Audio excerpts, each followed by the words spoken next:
Maraming salamat po. Kabanata 456. Sa sandaling ito, ang iba pang mga miyembro ng Zimmer ay pinag-uusapan din ito ng pamilya. Mandy, hindi mo dapat dalhin ang iyong live-in na asawa sa hinaharap. Kung hindi ka nahihiya sa mga ginagawa niya, kami nahihiya kami. Oo, mas mainam na palayasin siya dito agad. Ganoon siya nakakahiya. Ang pamilyang Zimmer ay ngayon ay nasa itaas na ng Buckwood. Kung alam ng ibang tao na mayroong ganyang bobo na manugang, paano tayo makakanegosyo sa hinaharap?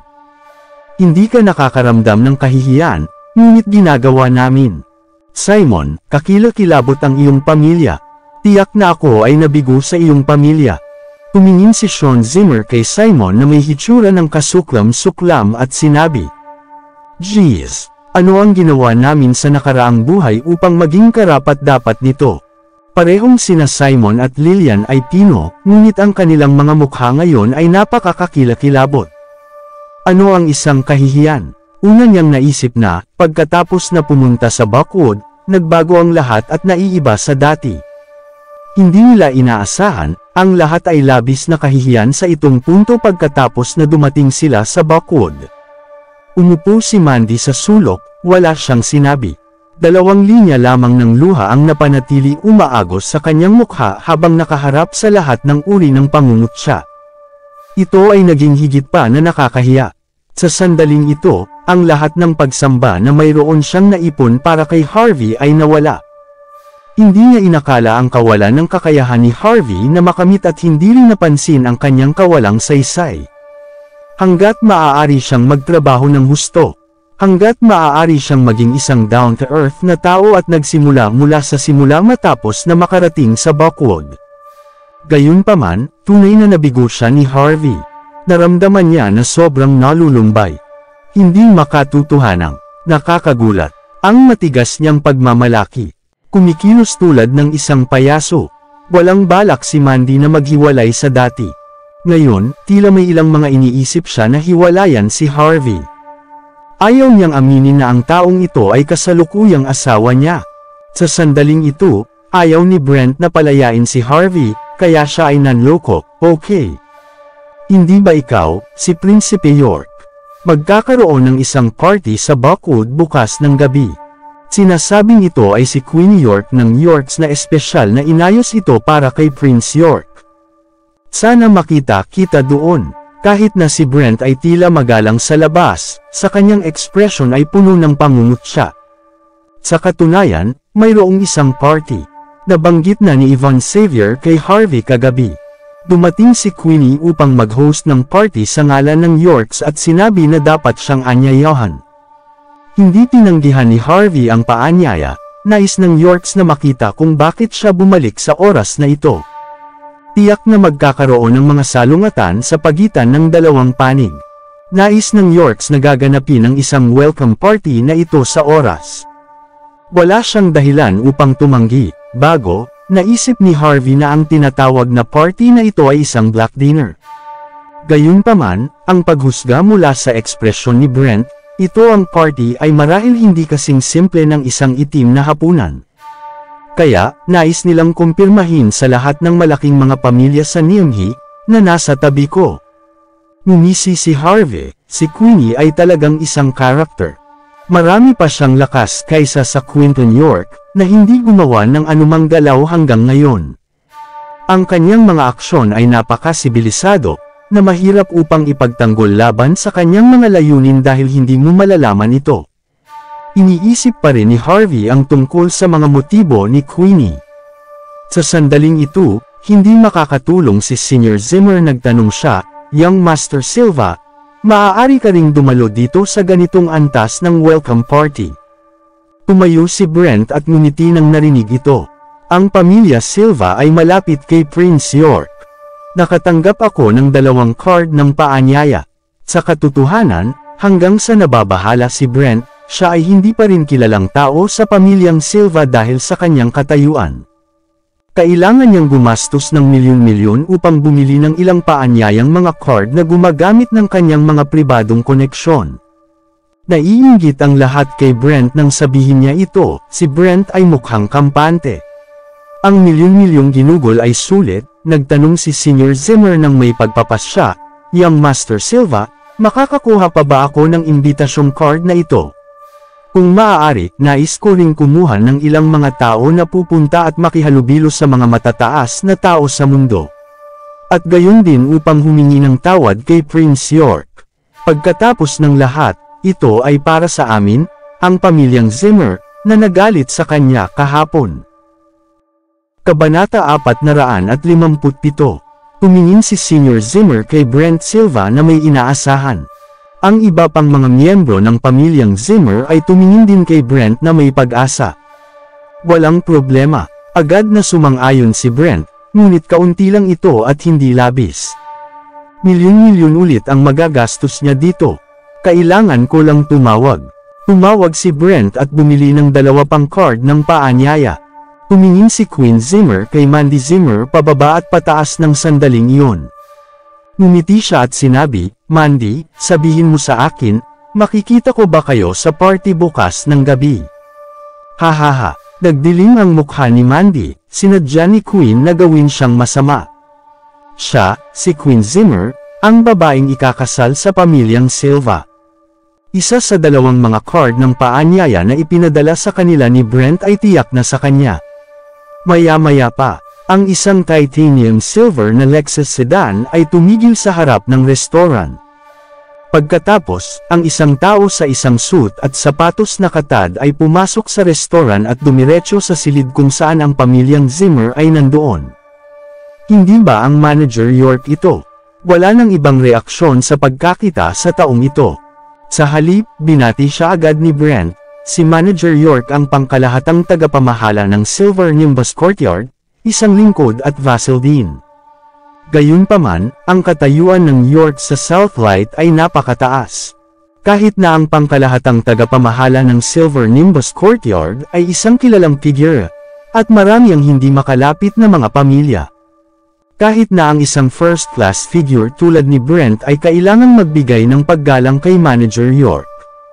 Yumuko si Manager York sa sandaling ito at sinabi ng magalang, sino ang Senior Zimmer?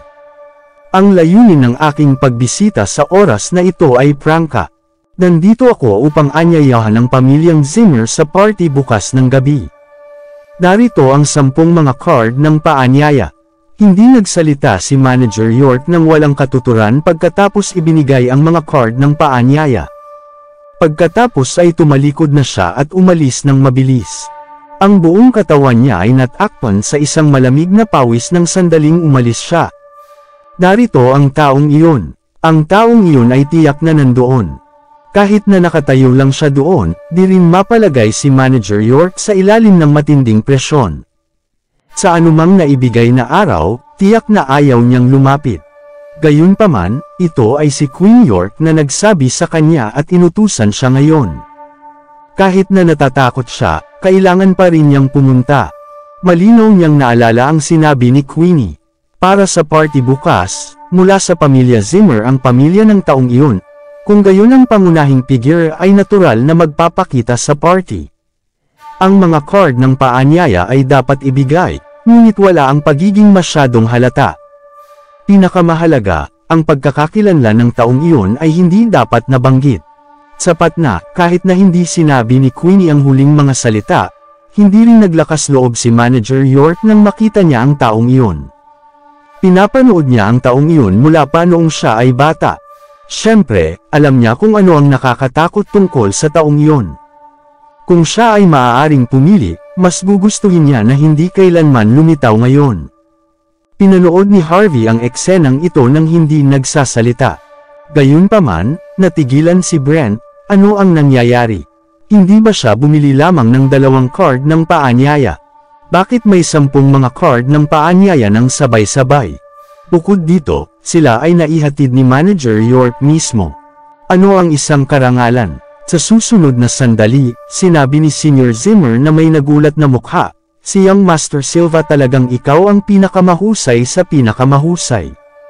Isang salita lamang, at si Manager York ay dumating upang ipadala sa amin ang 10 mga card ng paanyaya. Nakakalungkot. Kung maaari kang maging manugang na lalaki ng pamilyang Zimmer, magiging karangalan ito para sa pamilya Zimmer. Ang mukha ni Simon Zimmer ay naging mapotla sa ngayon. Kung ikakasal siya kay Mandy, pagkatapos ay nakatayo sila, ang pamilya Zimmer ay tiyak na makabuluhang mapabuti. Sister Queen, tunay akong naiinggit sa iyo. Young Master Brent Silva ay mayroon ng ganoong kapangyarihan. Paano pa kaya si Prinsipe Leon Silva dapat maging mas kamangha-manghang? Sapat na, ang isang babae ay kailangan pa ring magpakasal sa tamang tao, hindi tulad ng isang taong patuloy na humahawak ng live-in son-in-law at tumanggi na palayain siya. Tumingin si Queen kay Mandy na may ngiti sa ngayon. Sinabi niya pagkatapos, "Mandy, nalulungkot ako. Ang kinabukasan ko, ang asawa lang ang mabuti. Mula ngayon, kung kailangan mo ng anumang tulong ko, sabihin mo lang ito sa akin. Gayunpaman, hindi ako maglakas loob na lumapit sa iyo." Pagkatapos ng lahat, ang mga taong nagpapanatili ng isang live-in na manugang na lalaki sa pangkalahatan ay hindi mapakali. Hindi ko nais na ito ay kuskusin sa akin. Kabanata 458. Si Mandy Zimmer ay nanginginig sa galit. Sa oras na ito, malinaw na nang iinsulto si Queen Zimmer sa kanya. E ano ngayon? Ang mga tao ng pamilyang Silva ay kamangha-manghang. Talagang karapat-dapat silang maging isang first-class family sa Buckwood. Hindi pa tagapagmana si Brent Silva. Isa lang siyang outcast.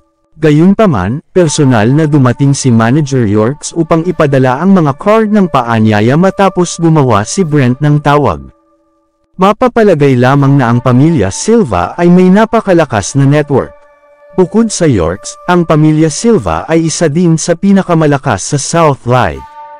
Sobrang pinagsisihan ito ni Simon Zimmer, paano niya ipinangako kay Mandy na ilalagay niya sa isang magandang salita para sa basura na ito, si Harvey York.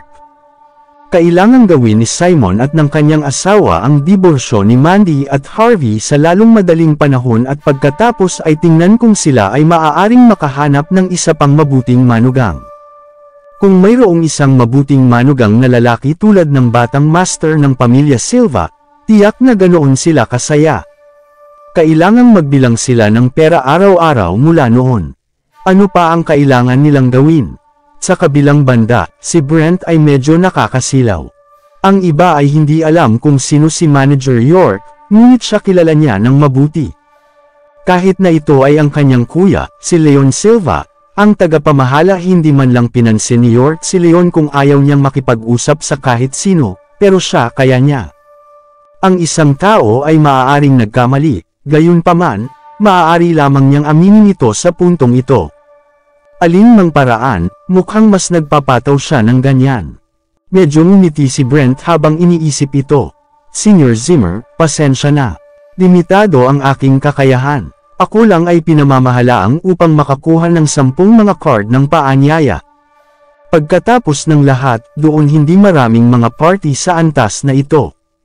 Malawak na ngumiti si Senior Zimmer. Young Master Brent Silva, ay napakabait mo. At magaling ka. Malayo ka sa imahinasyon ko. Halika, payagan mo akong mag-alok sa iyo ng isang toast.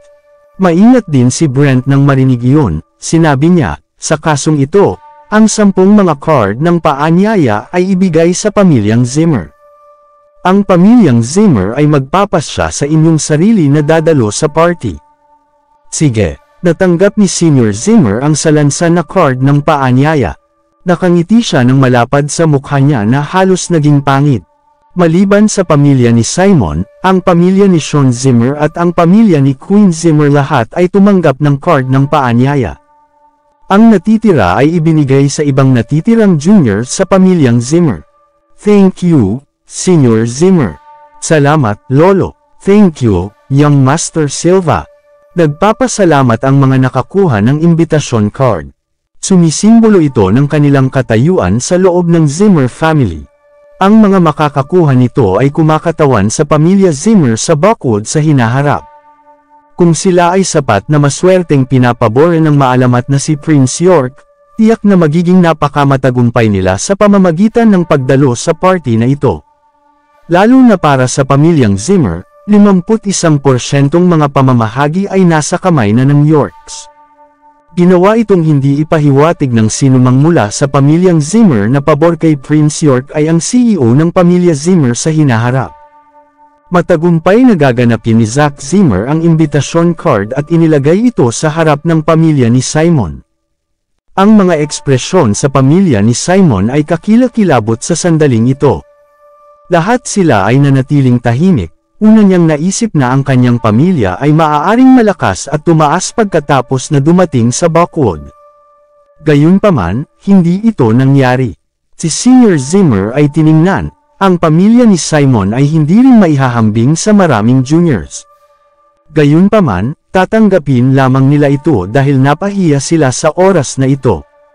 Lalo na nang sirain ni Harvey ang pamilya Zimmer sa magandang pagkakataon kahapon.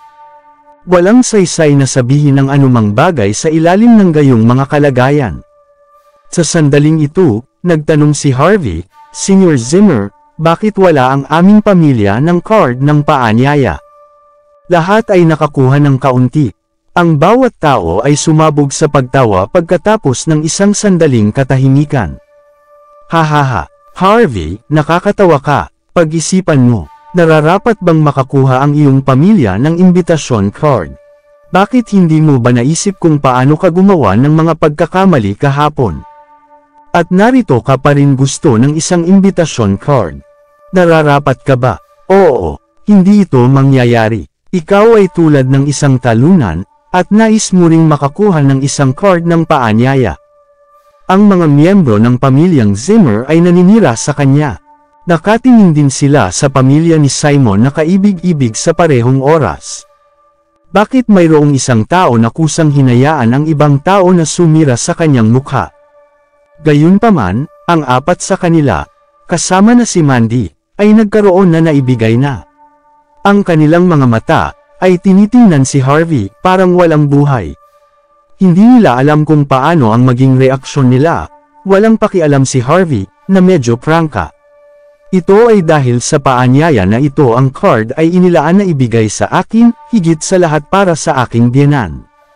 Nagdagdag lang sila ng iilan para sa iyo. Ano ang ginawa mo ngayon? Ikaw ba ay sinusubukan na nakawin ang palabas? Kabanata 459. Hindi na ito makakatulong kay Zack Zimmer. Sinabi niya, Harvey York, maaari mo bang ihinto ang pagiging isang kahihiyan? Ang mga ito ay ang mga card ng paanyaya ay malinaw na kinuha ni Young Master Brent Silva gamit ang kanyang mga koneksyon. Ano ang mayroon nito na gawin mo? Nagalit din si Brent. Sino ka sa palagay mo? Gaano ka katapang kumuha ng kredito mula sa akin? Direkta ring itinuro ni Sean Zimmer ang ilong ni Simon Zimmer at sumigaw. Simon, tingnan mo ang son-in-law mo. Dalhin mo siya sa bahay ng mabilis. Alinmang itaboy siya sa lalong madaling panahon. O kaya, patigilan mo siya upang wag kami ipahiya. Kami ang pamilyang Zimmer ay hindi kayang mapahiya dahil sa kanya. Kapag si Harvey ay tungkol sa sasabihin ng isang bagay, sinampal siya ni Mandy sa mukha. Sumama ka sa akin.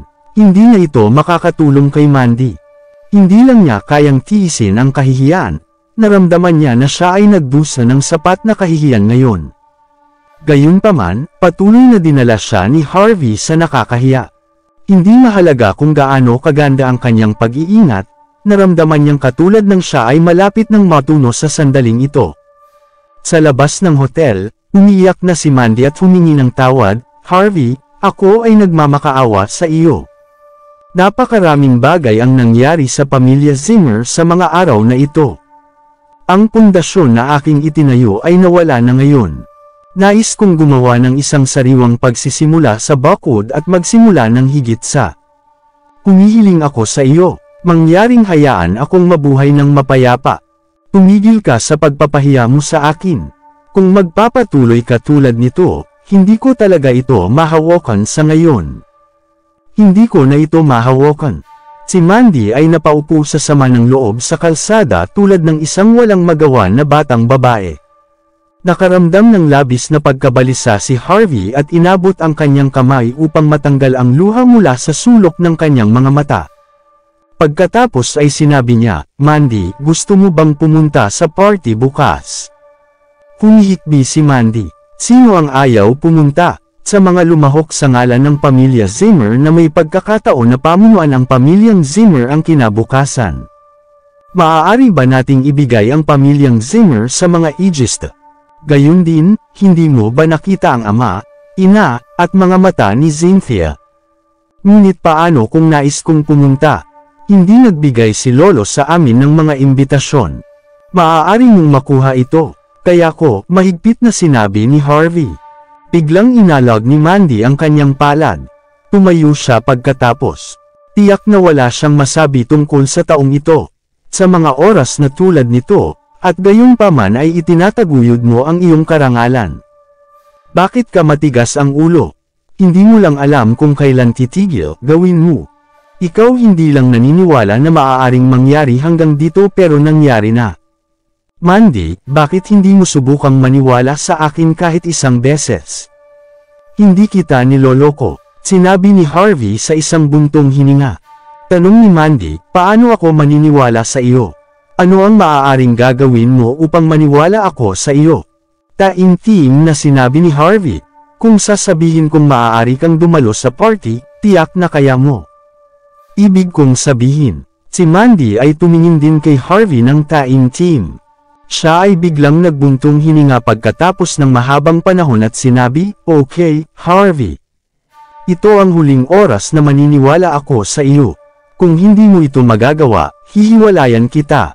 Pagdating ng oras, huwag mo akong sisihin. Magtiwala ka sa akin. Hindi tayo maghihiwalay." Si Harvey ay ngumiti. Pinunasan ni Mandy ang kanyang luha at sinabi, "Okay, pupunta ako sa party." Ako rin ay nais ding sabihin sa lahat na ang aking asawa ay pinamamahalaang upang makakuha ng imbitasyon card at hayaan akong dumalo sa welcome party bukas. Okay, sandali lang at tatawag ako. Mahinahong nagsalita si Harvey matapos na kumonekta ang telepono. Yvonne Xavier, sabihin mo kay Queenie na dadalo ako sa party bukas.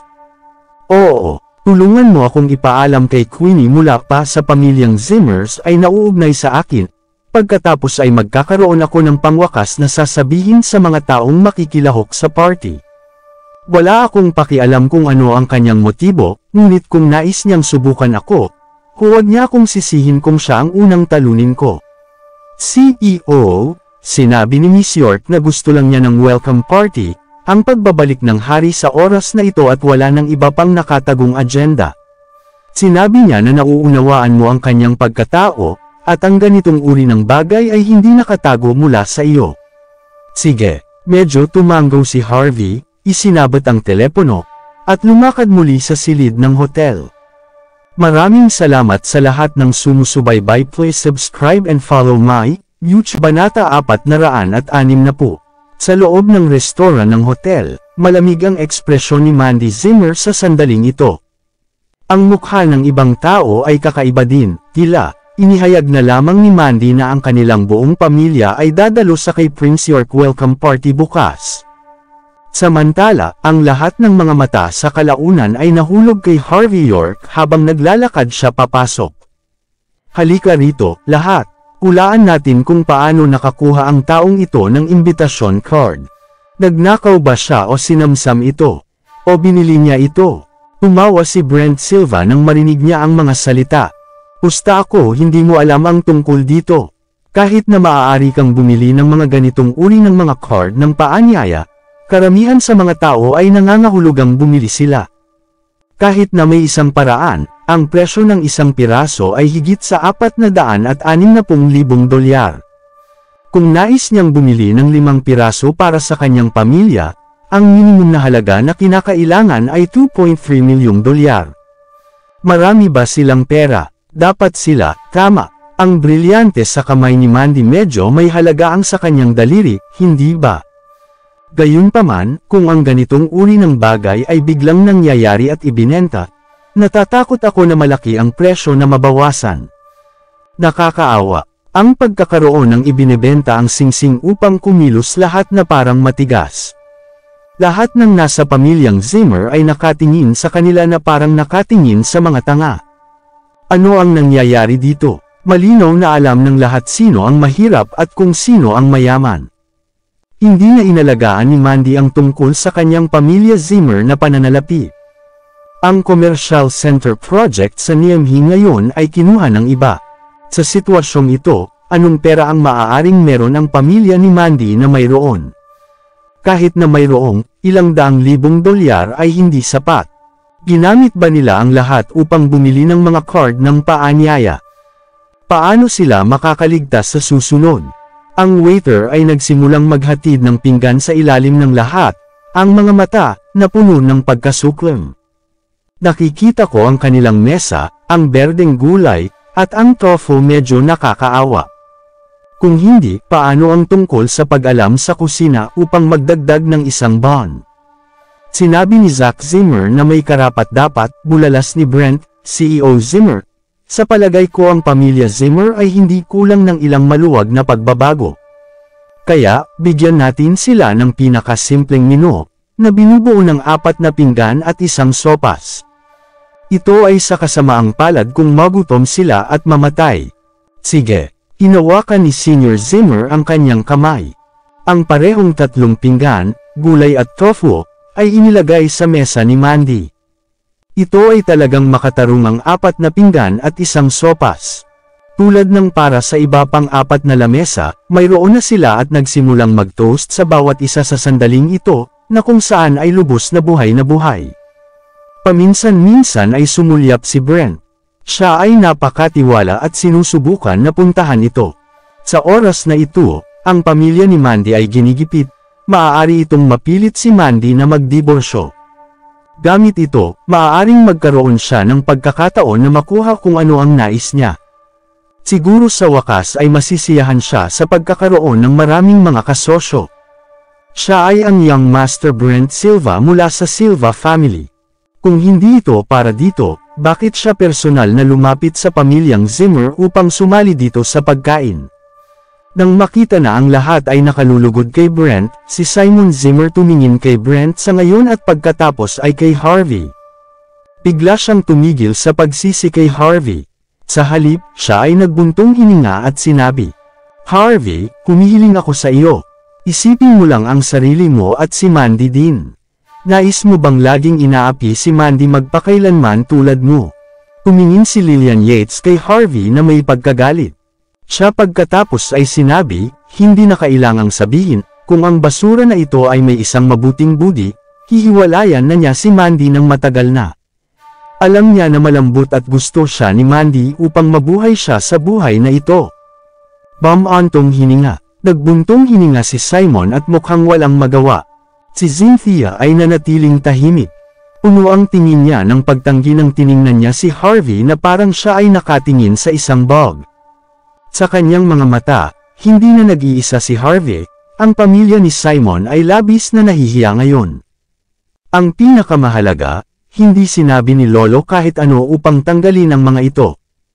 Hindi sila maglakas loob na umalis, maaari lamang nilang ipagpatuloy ang pagtitiis sa kahihiyan dito. Samantala, dumating si Brent na may baso ng alak, at isang malaking pangkat ng mga tao na nais na patagin siya at sumunod sa kanya na mga nakasuit. Hindi pinansin ni Brent si Harvey at lumakad sa harap ni Mandy. Pagkatapos ay sinabi niya ng dahan-dahan, "Mandy, nahulog ako sa pag-ibig sa sandaling napatingin ako sa iyo. Nais kong magkaroon ng isang magandang kasal sa iyo, ngunit ito ay isang awa.